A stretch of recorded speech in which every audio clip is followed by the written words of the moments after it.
Originally, when I started writing this video, it was going to be called The Problems with Overwatch. But the longer that I spent working on that video, the more I realized that I was fighting an uphill battle, because the game that I was trying to fix was already dead. And it had died a long time ago. Nice. Through a series of almost meticulously damaging updates, this game went from a chaotic, fun mess to a rock, paper, scissors style of competitive game, where the majority of the players get ignored while all the manpower went to resources outside of the main game. Now, before I get into this video, let me make one thing crystal clear. In many ways, this video is completely pointless. I'm about to rant on Overwatch for a long time, and speak my mind about why I believe that Overwatch has become an unsavable sinking ship. But for a lot of you out there, Overwatch is just as popular as it's ever been. You may still enjoy playing it after a long, hard day of work with your buds, and that's okay. Everybody has their own tastes and preferences for their entertainment. So, if you still enjoy Overwatch, then by all means click off now, because you are not going to like what you're about to hear. But at least watch the video before you dislike it.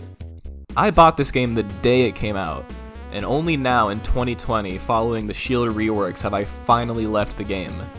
I have over 215 days logged onto this game. I have 12 gold guns. Most of my Xbox friends I met from this game. So why did I leave it? Well, buckle up, because this is my poorly made video essay on how the developers behind Overwatch killed it. Before I get into when and how Overwatch died, I feel like I should start with kinda where it all began. Without a doubt, May of 2016 through 2017 was the peak of Overwatch for me. I met some guys on Overwatch and we formed our team, and we would play all day long. It got so big at one point that we used to have upwards of 12 people in our party at a time, all waiting for someone to get off so that they could take their place and get a round of comp in. I got serious into comp around Season 3. Season 3 brought on the birth of what I'd like to call the first real meta. Triple Tank had its share of fans and haters, but like the meta or not, the presence of Triple Tank planted a seed for what would one day become one of Overwatch's core problems. A lot of people try to oversimplify the issue of Overwatch's decline by saying that it's all due to one particular update or another. For example, the Symmetra reworks, the Mercy nerfs, the addition of Brigitte or Moira. These are all points in Overwatch's timeline that people say single-handedly killed the game. But is that true? I don't think so. No single event could have reduced Overwatch to the current state that it's in. Oh no. Overwatch's fall from grace stems from 3 core fundamental flaws with how the game has been handled by the developers over the course of its lifespan. Now, this is not going to be a personal attack on anyone who works over at the Overwatch team. I don't know Jeff Kaplan or Jeff Goodman or anyone else who works there. I'm sure they're all somewhat nice people. But with all due respect, the way the dev team has handled this game is a fucking joke. I cannot think of a game that has been more carelessly handled as Overwatch. The lack of effort put forth by the dev team to address issues that Overwatch fans have been complaining about on forums for years is fucking insulting. The way that they've tried to balance this game, nonsensical. And the rate at which they have updated this game is nothing short of lazy. The 3 issues that I'm about to go in depth with are all part of a cycle that constantly loops back in on itself and only further plunges this game into a downward spiral of toxicity. Starting off with probably the most blatant and talked about issue is the sheer eons that it takes to receive updates, word from anyone at Blizzard, or any kind of lore progression. No matter what kind of player you are, if you are hyper-competitive, a lore fanatic, or if you just play the game for the fun of it, you will have to wait, on average, 3 months at a time for any sort of patch in the game to go live. And that's lowballing it.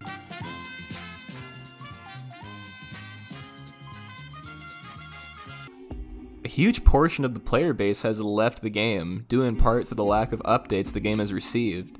And can you honestly blame them?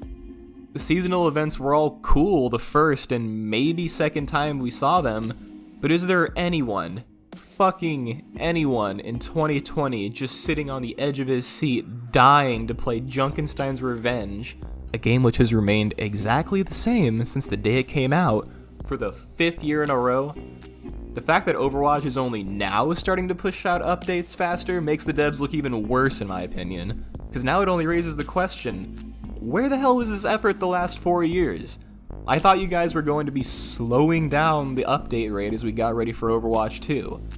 So if you're able to increase the rate of updates while focusing on Overwatch 2, then why the hell couldn't you have been doing this before you started working on it? I'm not expecting Overwatch to necessarily be on par with a game like Fortnite, but I don't think I'm crazy to expect a different game mode every now and then, like they did for Winter Wonderland with Maze Yeti Hunt. Like it or hate it, at least it showed effort. I'll fucking take anything over a 5th anniversary of Junkenstein's Revenge. There's really not a lot to discuss with this issue since it's a pretty simple fix, so I'll just end this point by saying, I'm sorry guys, but new skins every 3-ish months are not going to be enough to keep a consistent player base, and especially not if the actual game itself is not changing, and especially not when the game has been changed the way that it has been.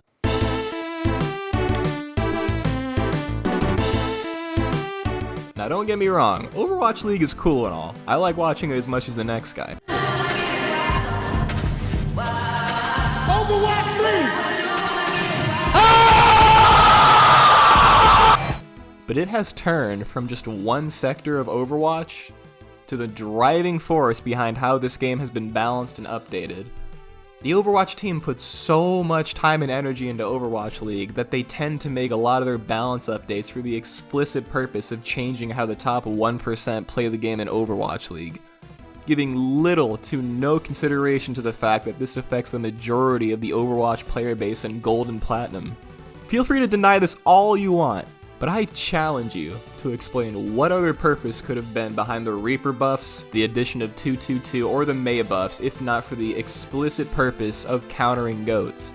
Top this with the fact that balance updates and patches are more barren than a blockbuster, and this causes huge problems for the game. Bastion, D.Va, Doomfist, Symmetra, Orisa, Sigma, and especially Mercy and Roadhog have all been nerfed into complete oblivion at one point or another in this game's life cycle. At the time of me writing this, February 8th, the 3rd string of Orisa nerfs have just gone through. Do you think I like that, Jeff? You think that I, an Orisa main, like coming back to the game after a few weeks to find my favorite hero completely unfucking playable? Do you think I like being screamed at by my team to switch and go Reinhardt every single game because I can't block or dish out enough damage anymore? Because let me tell you, I don't. And believe me, I'm sure that the Sigma mains of the world didn't appreciate coming back to find their favorite tank gutted either. Now, hold on. I'm no expert in game design, alright? But if the shield meta was such a problem, and if DPS players were complaining that they had to deal with too many shields, then why wouldn't they just buff the damage of the DPS players? Why wouldn't they just buff Soldier, McCree, or even Torb? That helps combat the issue of the shield meta without making Sigma and Orisa mains feel like dirt, and it would finally please hitscan players. Fucking anything would have been better than leaving us with these pathetic excuses for tank. I hear a lot of people throwing around the word power creep, and I gotta be honest with you, I have no fucking idea what it means. But from what I can tell about it is this. Essentially, over time, the longer that a game is out, the stronger that certain heroes get. And in the case of Overwatch, it's due to the fact that they give out too many nerfs and not enough buffs. Think about it, in the beginning of this game's life cycle, it was more or less chaotic. Nearly every hero in the game was overpowered and broken to some extent. But is that really a bad thing? Titanfall 2 operated on the mantra of if everyone's overpowered then nobody is, and balancing for that game was pretty simple for its life cycle. If every hero is overpowered, it levels out the playing field and leaves performance of the player upon their own individual abilities and skill with a certain hero. You would see god tier Winston, Genji, Soldier players up in top 500 because even though those heroes weren't necessarily meta, the player's dedication for learning that hero would have a better chance of paying off, and they would be better able to utilize that hero's overpowered traits. The longer this game went on though, the more they tried to balance all the heroes by nerfing them, until we're at the point that we're at now.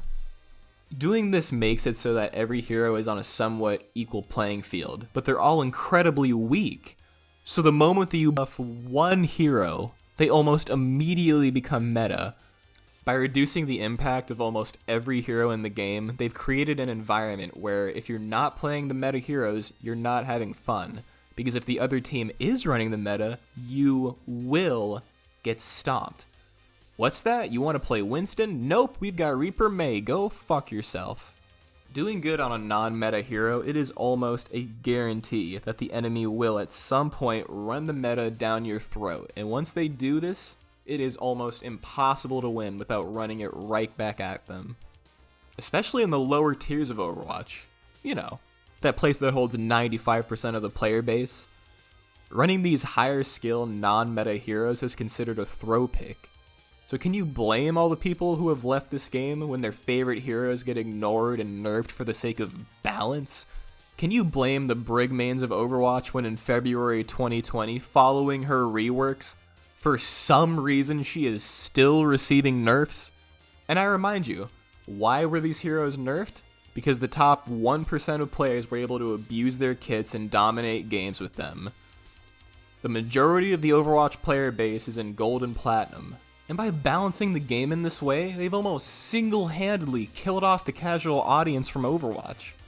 I was a longtime fan of this game. I could have learned to live with having to wait 10 minutes for a DPS queue in comp, but why the fuck would a regular, everyday player just trying to quickly hop in and play some Tracer wait for a long-ass DPS quick play queue? I ask again, why did they make quick play, a quick, have fun, just practice game mode, a 2-2-2 roll-lock like comp? What is the point of playing quick play anymore when it is literally just SR-less comp? When are you two gonna learn that your actions have consequences? Consequences that affect other people, like me! The more I look at these issues with Overwatch, the more I realize that these issues could so easily be fixed if Blizzard would just do one thing. Just one thing. Admit they fucked up.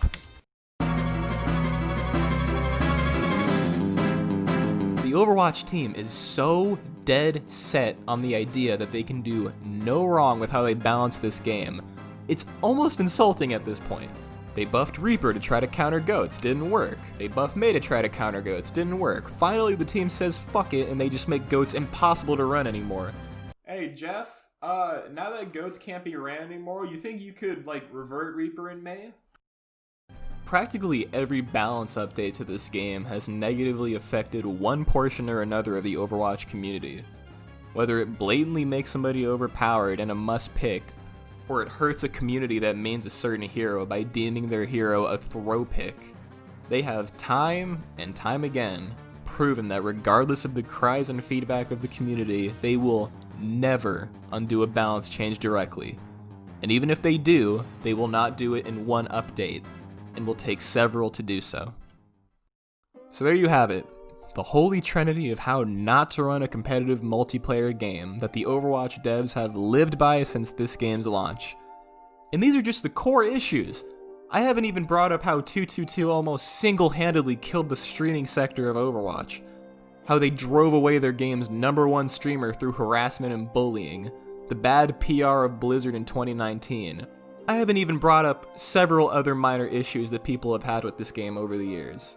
So now that we know the exact reasoning behind how this game died, the question that I brought up earlier still remains. When did Overwatch die? And it's not a hard question, because Overwatch has always had these issues. They've always been slow to update the game, and they've always had an issue with taking criticism. We as players just never noticed because the game is brand new and we had a bunch of cool heroes to keep us occupied and distracted. So in conclusion, Overwatch might have died for you when Doomfist was added. It might have died when Scatter was removed. Hell, maybe the game still doesn't seem dead to you even after hearing all these issues that I've just brought up. And that's fine.